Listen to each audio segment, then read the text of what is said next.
Good morning students. Sunrise education academy Samdari में आपका स्वागत है। आज हम पढ़ेंगे टेंस। टेंस के अंदर हम टॉपिक पढ़ेंगे पास्ट कंटिन्यूअस टेंस। इससे पहले हमने पास्ट सिंपल टेंस पढ़ लिया है, ठीक है।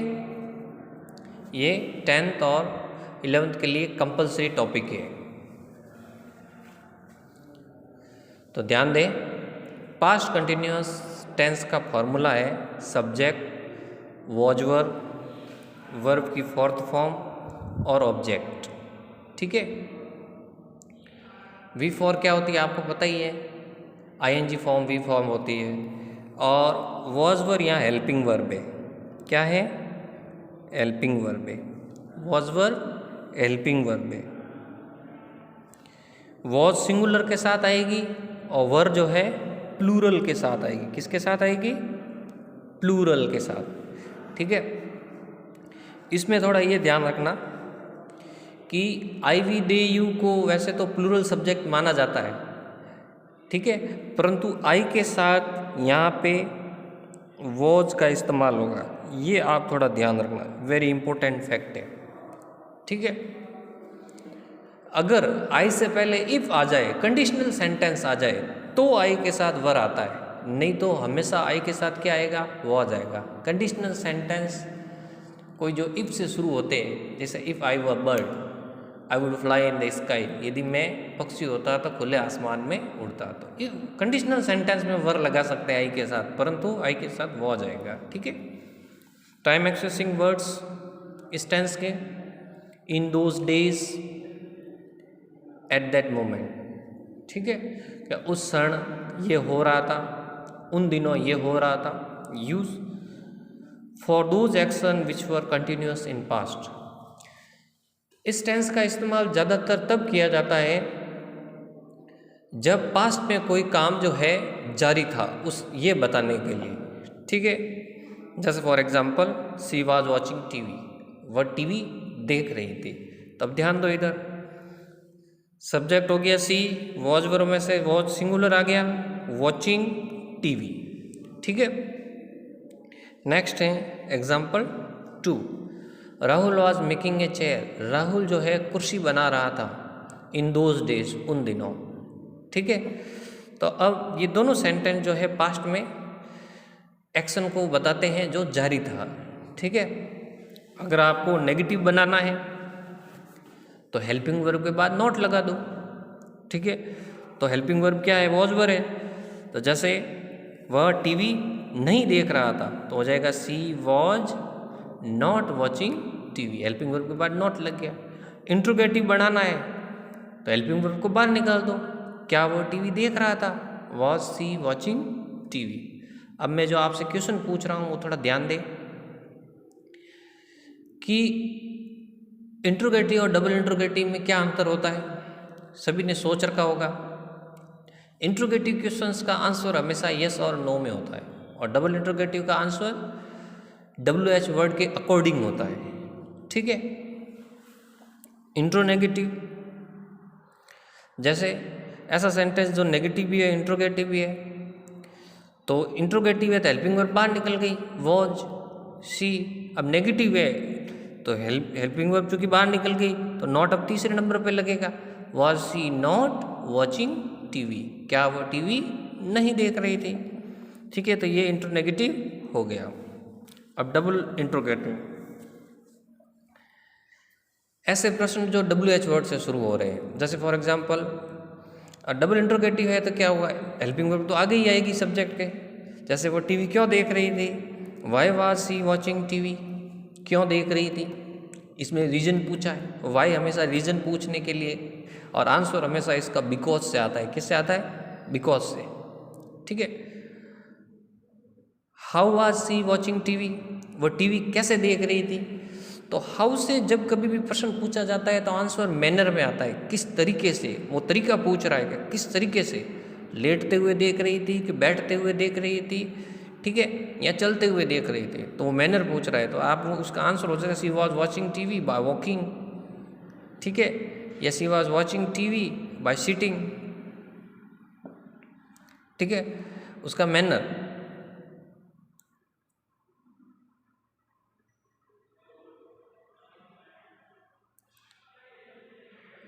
अगला देखो, where was she watching TV, पहले से पूछा है स्थान, वह टीवी कहाँ देख रही थी, तो पहले से बताना है किस स्थान पे, कमरे में, एक हॉल में, एक बेडरूम में। ठीक है, what was she watching in those days, इसका मतलब क्या हुआ, उन दिनों वो क्या देख रही थी। तो आपको ऑब्जेक्ट पूछा है, तो जब व्हाट से प्रश्न पूछा जाता है तो हमेशा ध्यान रखो ऑब्जेक्ट हट जाता है, केवल वर्ब आती है। तो देखो इसमें what helping verb, she watching in those days, उन दिनों वो क्या देख रही थी, क्वेश्चन मार्क। ठीक है, अब आपको टाइम पूछना है, किस समय वो टीवी देख रही थी। तो टाइम के लिए व्हाट टाइम का इस्तेमाल करेंगे, what time was she watching TV. ठीक है, तो ये व्हाट टाइम समय को इंडिकेट करता है। ठीक है, अब देखो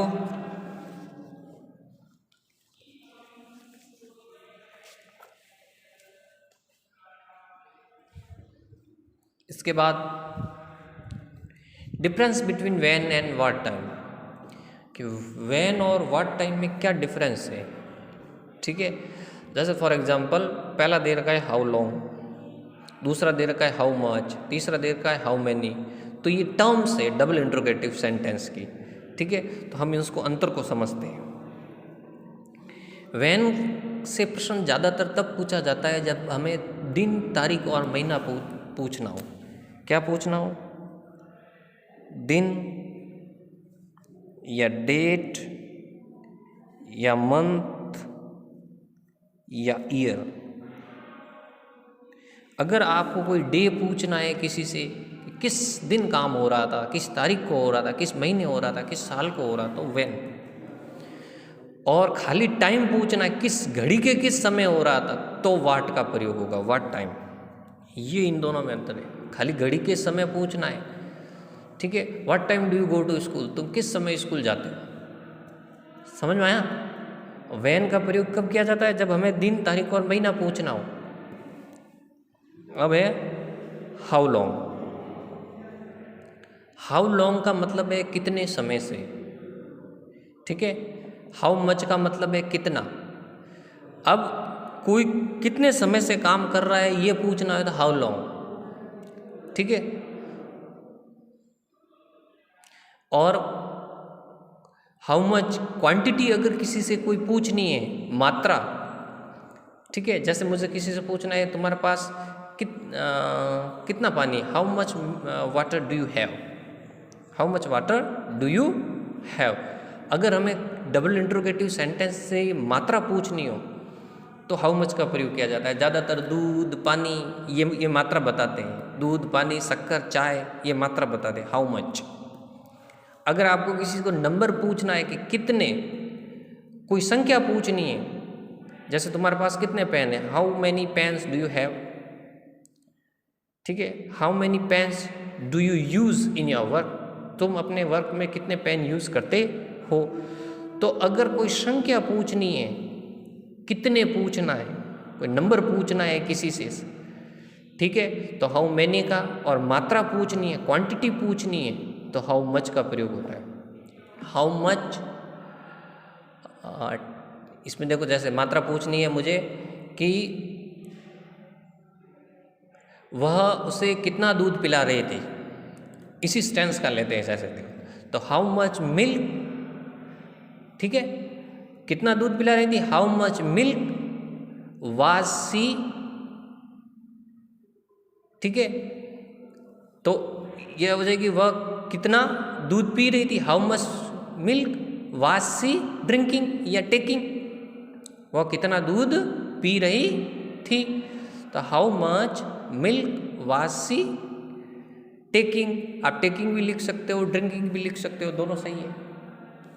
ठीक है, तो आपको ये समझ में आ गया होगा। कोई पदार्थ हो, तरल पदार्थ, ठीक है, पेय पदार्थ, वो ज़्यादातर मात्रा बताता है। और सीधा उसके बाद में उस जिसकी मात्रा पूछते हैं वही आएगा, उसके बाद हेल्पिंग वर्ब आएगी, हेल्पिंग वर्ब के बाद में सब्जेक्ट आएगा, क्योंकि इंट्रोगेटिव में यही होता है। हाउ मैनी के बाद में जितनी जिसके बारे में पूछ रहे हैं, जैसे how many chairs were she making, वो कितनी कुर्सियाँ बना रही थी। समझ में आ गया? जैसे इसमें हाउ लॉन्ग से आपको कोई वाक्य बनाना है,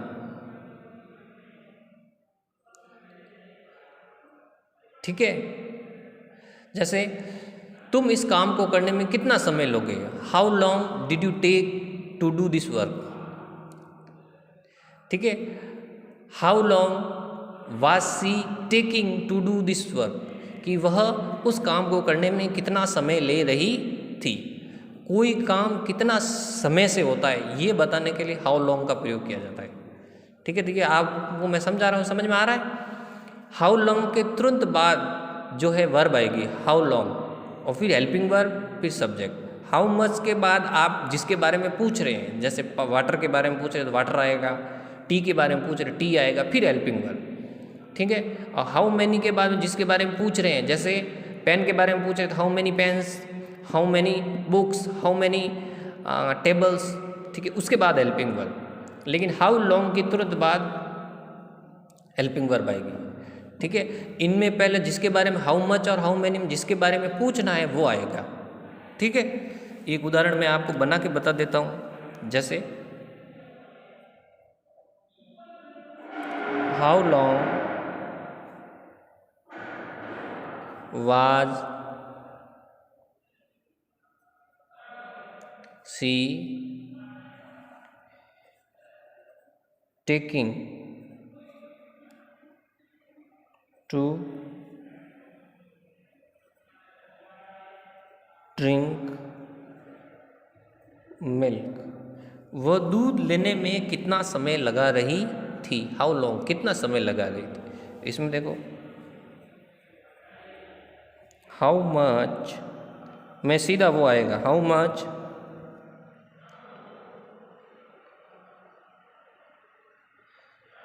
जैसे मैं पानी के बारे में पूछ रहा हूँ, how much water was she using two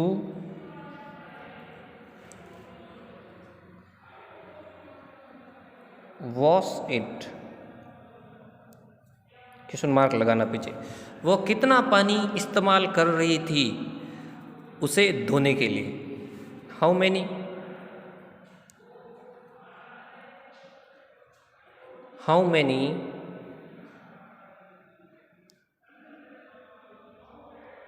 pens was she giving, वो कितने पेन दे रही थी, ठीक है। How many pens was she giving yesterday, वो कल कितने पेन दे रही थी। तो ये थोड़ा ध्यान रखना, हाउ मच और हाउ मैनी के बाद में जिसके बारे में पूछा जाता है वो आएगा।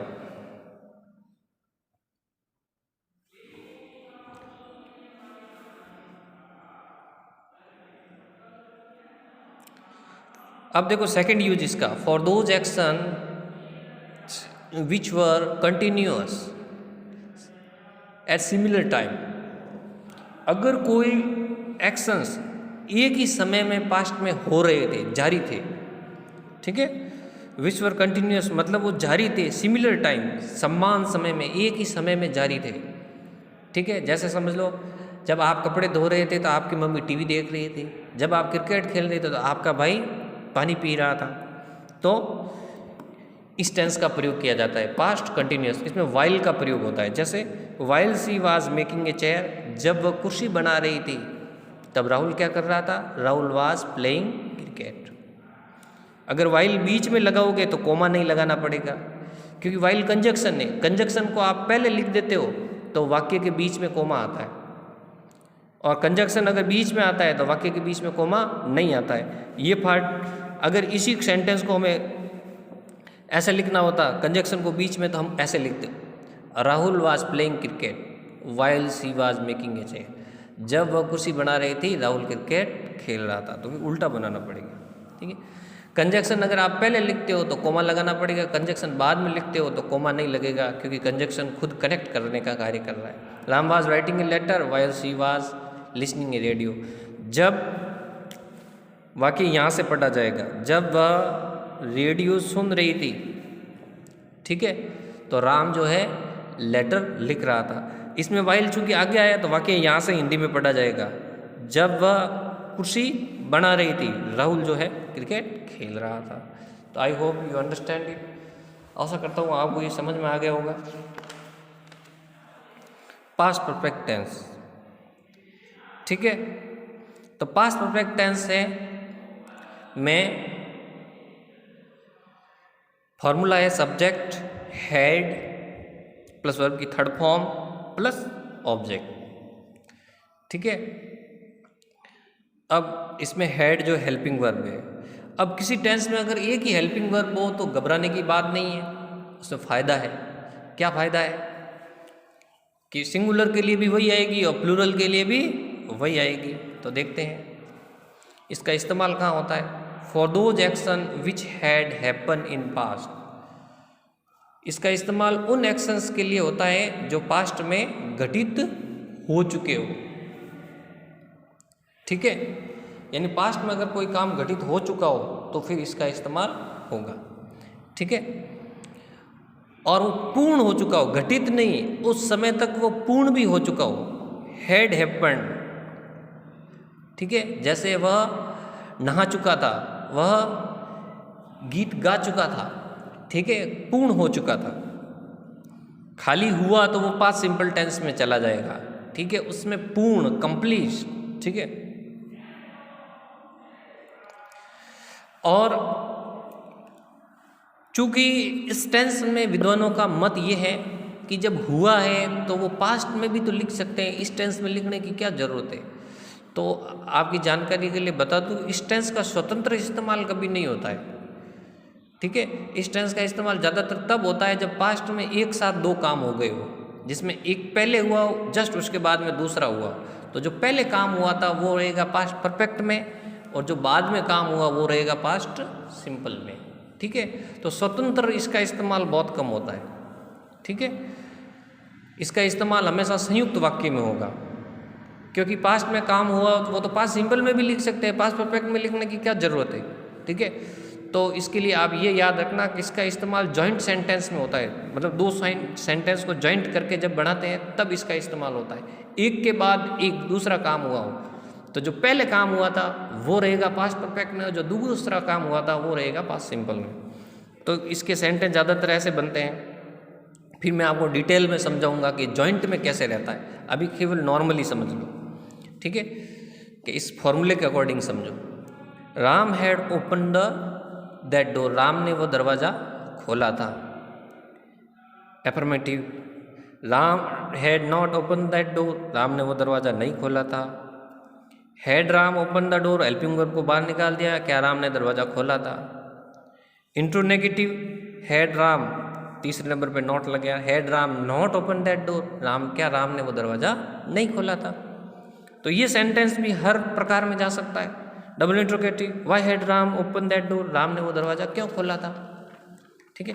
अब आपको जो है ये पूरा पार्ट परफेक्ट टेंस जो है समझ में आ जाएगा, क्योंकि मैंने इसको जॉइंट में बता दिया। नेक्स्ट स्टेप में मैं बताऊंगा इसका रियल यूज़ कैसे होता है, क्योंकि जो काम हो गया होता है ज़्यादातर हम पास्ट का ही इस्तेमाल करते हैं। जैसे मैंने पानी पिया, आई एट, जैसे मैंने खाना खाया, आई एट फूड, मैंने पानी पिया, आई ड्रैंक वाटर, ठीक है, वो वहाँ गया, ही वेंट। तो हम ज़्यादातर पास्ट सिंपल ही लगाते हैं, उसने काम शुरू किया, ही स्टार्टेड वर्क, ठीक है, सिंपल ही लगाते हैं। तो फिर इस टेंस का यूज़ क्या है, इस टेंस का यूज़ तब होता है जब दो काम एक साथ पास्ट में हो गए हो और एक काम के ख़त्म होने के बाद दूसरा हुआ हो। जो पहले काम हुआ था उस काम को कहते हैं प्रीवियस एक्शन,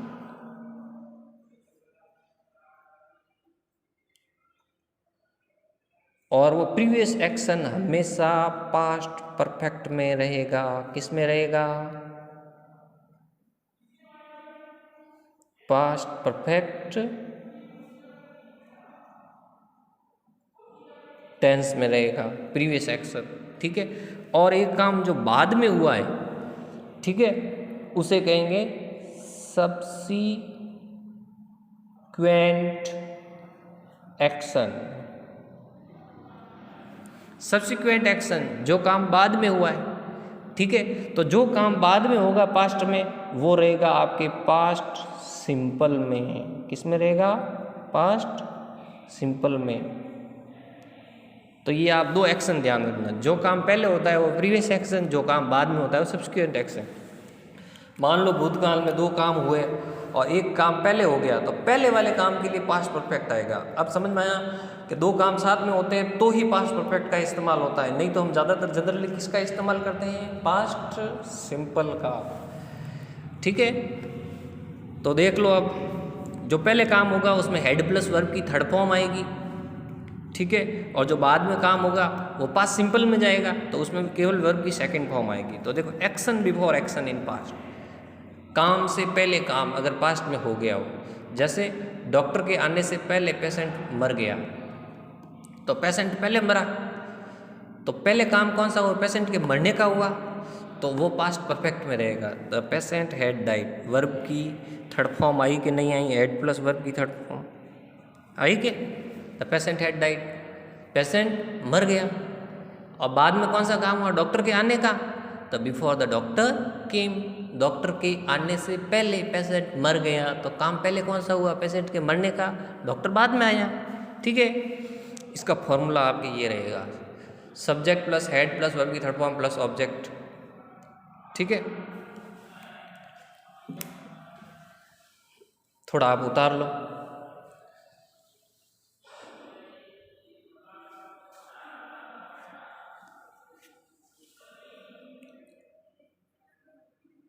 हाँ, अब देखो, subject plus had plus verb की third form plus object plus before plus subject plus verb की सेकंड फॉर्म प्लस ऑब्जेक्ट। तो जो ये पहले काम हुआ उसमें हेड प्लस वर्ब की थर्ड फॉर्म आ गई, पास्ट परफेक्ट। बाद में काम हुआ उसमें सब सेकंड फॉर्म आ गई और बीच में बिफोर लग गया। जैसे पापा के आने से पहले मैंने होमवर्क कर लिया, या राम ने होमवर्क कर लिया, तो Ram had done homework, had plus verb की third form do did done, तो होमवर्क कर लिया। Before his father reached home, उसके पिता के घर पहुंचने से पहले। समझ में आ गया? तो जो काम पहले हो गया वो रहेगा पास्ट परफेक्ट में, और जो बाद में हुआ वो रहेगा पास्ट सिंपल में। अब एक्शन आफ्टर एक्शन, ये भी इसी की तरह है, लेकिन इसमें बिफोर की जगह आफ्टर का इस्तेमाल किया जाता है। इसमें भी दो काम होते हैं, एक काम पहले होता है, इसमें बाद में होता है। ये दोनों सेम ही है, दूसरा और तीसरा, एक्शन आफ्टर एक्शन और एक्शन बिफोर एक्शन, दोनों सेम है। दोनों में एक काम पहले होगा, एक काम बाद में होगा। फर्क ये है कि इसमें बिफोर लगता है, इसमें आफ्टर लगता है। हिंदी वाक्यों में इसमें बोलते समय बाद में बोलते, जैसे राम के आने के बाद मोहन आया, मेरे खाना बनाने के बाद सीता ने गाना गाया, ठीक है। इसमें पहले बोलते हैं कि राजू के आने से पहले मुकेश आया, ठीक है। उसके खाना बनाने से पहले मैंने कपड़े धोए, ऐसे इससे पहले बोलते, बाद में बोलते, लेकिन काम इन दोनों में एक पहले होगा, एक बाद में होगा। जैसे मेरे पापा के आने के बाद मैंने टीवी देखी, या राम ने टीवी देखी, ठीक है। तो इसमें पैटर्न ये रहेगा, जो काम बाद में हुआ है वो पहले लिखना पड़ेगा हमें। बिफोर वाले में वो बाद में लिखते थे, लेकिन इसमें पहले लिखना पड़ेगा, ठीक है। और जो काम पहले हुआ वह बाद में लिखना पड़ेगा। यही इन दोनों में अंतर है। इन दोनों में अंतर क्या है? इसमें पहले होने वाला काम पहले लिखते हैं और बाद में होने वाला बाद में। इसमें बाद में होने वाला काम पहले लिखते हैं और बाद में होने वाला काम बाद में लिखते हैं। नहीं समझ में आया? वापस से समझाता हूँ। देखो, इसमें क्या करना है, जो काम बाद में हुआ उसको आपको पहले लिख देना है, और जो काम पहले हुआ उसको बाद में लिख देना। उल्टा होता है, बाकी है दोनों सेम ही, ठीक है। जैसे मेरे आने के बाद राम ने टीवी देखी, या पापा के आने के बाद राम ने टीवी देखी, तो राम वॉच टीवी, वर्ब की सेकंड फॉर्म आ गई, ऑब्जेक्ट आ गया, राम ने टीवी देखी। After his father finished T, अच्छा हाँ, पिताजी की चाय खत्म होने के बाद, ठीक है, राम ने टीवी देखी। तो पहले कौन सा काम हुआ? पिताजी की ने चाय पी, बाद में राम ने टीवी देखी। तो इसमें देखो बाद वाला काम पहले आएगा, तो राम की टीवी देखना पहले आ गया, Ram watch TV after his father finish T. ठीक है, जैसे बरसात होने के बाद फसलें नष्ट हो गई, तो फसलें नष्ट बाद में हुई, तो इनको पहले लिखना पड़ेगा, the crops were destroyed after he had rained. तो इसमें सेकंड फॉर्म आ गई। इसकी ये पैसिव में लिखा है, लेकिन है ये पास्ट का है। सब्जेक्ट वर्ब ऑब्जेक्ट है, सेकंड फॉर्म प्लस ऑब्जेक्ट है, इसको पैसिव टर्म में लिखा, लेकिन ये पास्ट सिंपल का ही पैसिव है, ये दोनों एक ही है। ठीक है, आफ्टर इट हैड रेन, बरसात होने के बाद, तो after plus subject plus had plus verb की थर्ड फॉर्म प्लस ऑब्जेक्ट। ये समझ में नहीं आया तो आप थर्ड वाला समझ लो, ज़्यादा समझ में आ जाएगा। जैसे पिताजी के डांटने के बाद उसने बॉल फेंक दी। ठीक है, तो बॉल बाद में फेंकी तो उसे पहले लिखना पड़ेगा, Geeta threw a ball, subject verb की सेकंड फॉर्म थ्रू हो गई, ए बॉल। इसमें भी ये सेकंड फॉर्म है और इसमें भी ये सेकंड फॉर्म है। इसमें वॉच्ड सेकंड फॉर्म थी, इसमें through second form. After his father had scold him, उसके पिताजी के डांटने के बाद, हर आएगा, सॉरी फॉर दैट बेटा, लड़की है हर। गीता ने उसके पिताजी के डांटने के बाद बॉल फेंक दी। ठीक है, तो उसके पिताजी ने पहले डांटा होगा उसे, तो इसको after his father had scolded her. तो Gita threw a ball, subject verb की second form plus object, after her father had scolded him. इसमें बाद वाला काम है वो पहले लिखा जाएगा और पहले वाला काम बाद में लिखा जाएगा, वरना ये दोनों एक ही है। ठीक है, अब action had happen when some work was finished, जब कोई काम खत्म हुआ है उसके बाद कोई दूसरा शुरू हुआ है, ये तीनों एक ही हैं, केवल फर्क है इसमें बिफोर पहले है, इसमें आफ्टर। बिफोर को जब उल्टा कर देते हैं तो बिफोर का ऑपोजिट क्या होता है, आफ्टर ही होता है। तो सेंटेंस को उल्टा लिखते हैं तो वो ये, और इसी की तरह ये इसमें भी है, इसमें बिफोर की तरह, बिफोर की जगह व्हेन आता है। जब मैं कहता हूँ कि जब मैं घर पहुँचा, जब गीता घर पहुँची तो किसी ने उसकी घड़ी चुरा ली, तो when Geeta reached home someone had stolen her watch. तो देखो इसमें क्या होगा, व्हेन पहले आएगा, ये व्हेन वाला थोड़ा स्ट्रक्चर है कि जब कोई काम खत्म हुआ उसके बाद में कोई शुरू हुआ, तो इसमें व्हेन का स्ट्रक्चर इस्तेमाल करेंगे। इसमें पहले ख़त्म हुआ है, इसमें बाद में ख़त्म हुआ है, इसमें जब ख़त्म हुआ है, तो इसमें बिफोर, आफ्टर और व्हेन। ठीक है, लेकिन इन तीनों में ही एक काम पहले हो रहा है, एक काम बाद में हो रहा है। फ़र्क इतना सा है, इसमें बिफोर है, इसमें आफ्टर है, इसमें व्हेन है, लेकिन तीनों एक ही है, तीनों एक ही बात कर रहे हैं कि एक प्रीवियस एक्शन होगा, एक सब्सिक्वेंट एक्शन होगा। तो when Geeta reached home someone had stolen her watch, जब गीता घर पहुंची किसी ने उसकी घड़ी चुरा ली, तो व्हेन वर्ब की सेकंड फॉर्म प्लस ऑब्जेक्ट। जैसे when we reached railway station, जब हम रेलवे स्टेशन पे पहुंचे तो गाड़ी जा चुकी थी, द ट्रेन हैड डिपार्टेड। ठीक है, तो इस तरीके से ये होता है। तो आपको ये समझ में आ गया होगा। अब थोड़ा होमवर्क देख लेते हैं। उस दिन मैंने आपको बताया था कि होमवर्क करके आना, तो इनका बताओ देखे, सभी मिलान कार्य कर लेना। राम सुबह से खाना बना रहा है, तो मैंने होमवर्क डाला था, सब मिला लो देखे। पहला आएगा Ram has been cooking food. Cooking food लिखो या मेकिंग फूड लिखो, एक ही बात है। किसी ने मेकिंग फूड लिखा है तो भी सही है, कुकिंग फूड लिखा है सो। कुकिंग लिखना मतलब पकाना होता है, पका रहा था, और मेकिंग यानी बना रहा था। वैसे खाना पकाया ही जाता है, बनाया नहीं जाता, तो कुकिंग ज़्यादा सही रहता है। Ram has been cooking food since morning, ये रहेगा इसका। ठीक है, अब इसमें क्या तुम 2 घंटे से टीवी देख रही हो, तो इस होमवर्क वाली लाइन में ऐसे होगा, ये ऐसे हो जाएगा,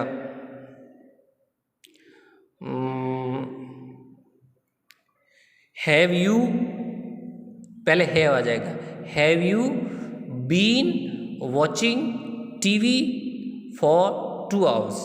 ठीक है, have you been watching TV for 2 hours, have पहले आ जाएगा इसमें, have you been watching. Rahul 5 महीने से इस ऑफिस में काम कर रहा है, तो इसमें आ जाएगा ये समझ में आया आपको? इसमें क्या आगे आ गया, यानी यस और नो में पूछ रहा है तो हेल्पिंग वर्ब आगे निकाल ले, यू के साथ हैव आती है तो हैव को बाहर निकाल दिया, है यू को बाद में लिख दिया, हैव यू। और बीन तो पता ही है तुम्हें, और वी फॉर बीन वॉचिंग, ठीक है, टीवी ऐसे। राहुल 5 महीने से इस ऑफिस में काम कर, Rahul has been working in this office, कितने महीने से? 5 महीने से, फॉर 5 months। तुम सुबह से क्या कर रहे हो? What are you doing? देखो इसमें डबल इंट्रोगेटिव है, तो डबल इंट्रोगेटिव क्या से शुरू हो रहा है, तो व्हाट, हेल्पिंग वर्ब क्या आ जाएगी? सुबह से है चूंकि, तो इसमें टाइम आ गया, सिंस फॉर का इस्तेमाल होगा, तो what have you been doing since morning, पहले व्हाट लगा देना, क्या, ठीक है, फिर हेल्पिंग वर्ब आ जाएगी हैव, फिर यू की जगह, तुम की जगह आ जाएगा you, what have you been, what have you been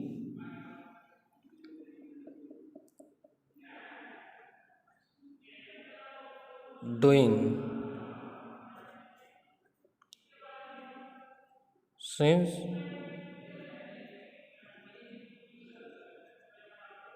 morning, ठीक है। तो ये आप देख लेना, थोड़ा जिसको समझ में नहीं आया एक बार वापस से बता देता हूँ।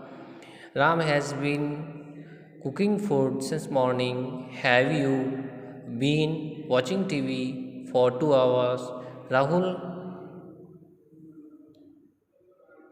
Has been working in this office for 5 months, ठीक है, ओके। ये होमवर्क हो गया, आज का होमवर्क देख लो। ये बढ़ाने कहलाना सब,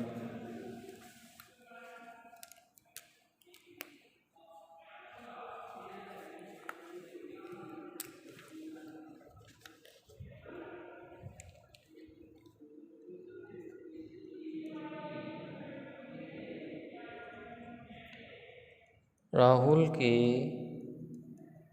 आने से पहले गीता सो चुकी थी।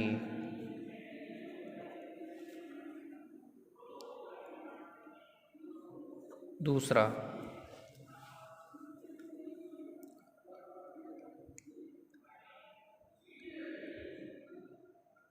सचिन के शॉट खेलने से पहले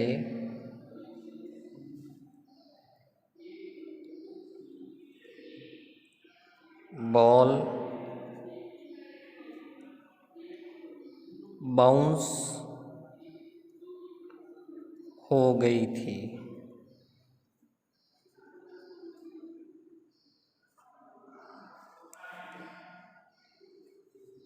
play shot SHOT, bounce BOUNCED, ठीक है, ये ध्यान रखना।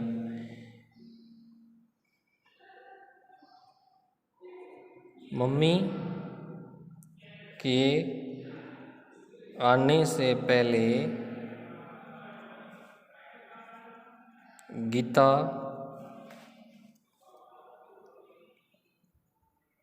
बाजार जा चुकी थी।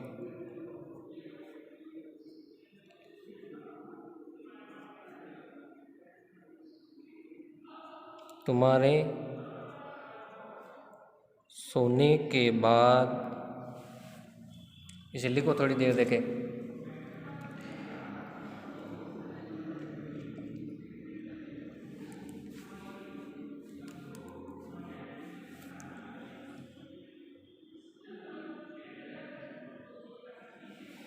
तुम्हारे सोने के बाद गीता वहाँ आई।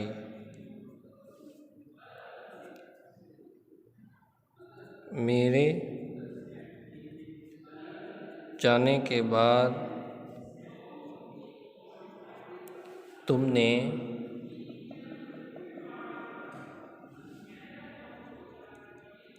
खाना खाया। ठीक है।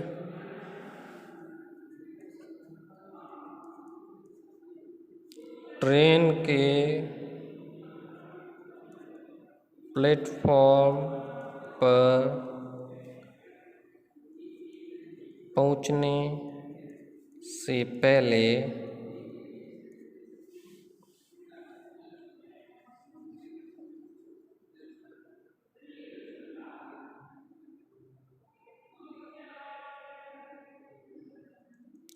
राहुल वहाँ आ चुका था।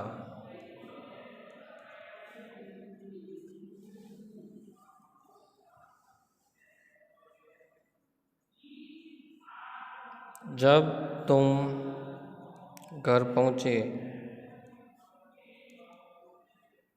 मम्मी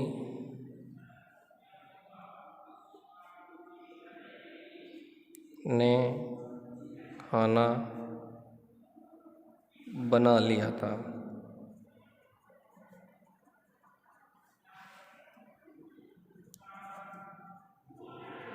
जब अखबार में पीएम मोदी की न्यूज़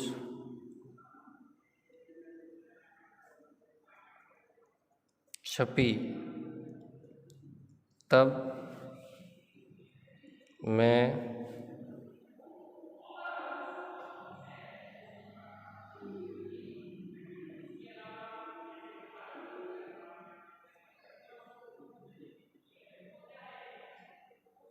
10वीं कक्षा पास कर चुका था। अब देखो, इसमें आने की स्पेलिंग आपको पता है। सोना स्लिप है, खेलना प्ले है, शॉट आपको पता है बाउंस BOUNC, और बाजार मार्केट पता है आपको, बिफोर। इन तीनों में बिफोर आएगा, पहले पहले आया है। ठीक है। और इसमें बाद ये 2 सेंटेंस में बाद आया है, तो इसमें आफ्टर आएगा। सोना स्लिप, वहाँ देर आई कम, गो खाना वही फूड खाया, ईट प्लेटफॉर्म की स्पेलिंग आपको आती है। ठीक है। पहुँचे, मम्मी ने खाना बना लिया था, वो हो गया। अखबार में पीएम मोदी की न्यूज़ छपी, छपना को पब्लिश बोलते हैं, पब्लिश्ड। ठीक है, published news of PM Modi. ठीक है। पास करना को पास बोलते हैं। ठीक है। इस तरीके से ये उतार लो फटाफट। और ये आपको PDF वर्क तो आपको होमवर्क में करना ही है, साथ में ये कुछ वाक्य डाले हैं, ये भी आपको होमवर्क में करने हैं। ठीक है।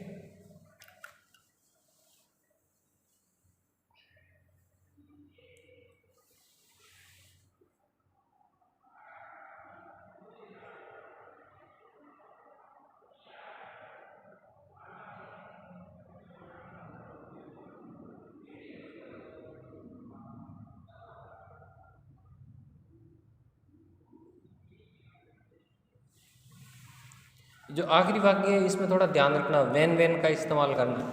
ठीक है।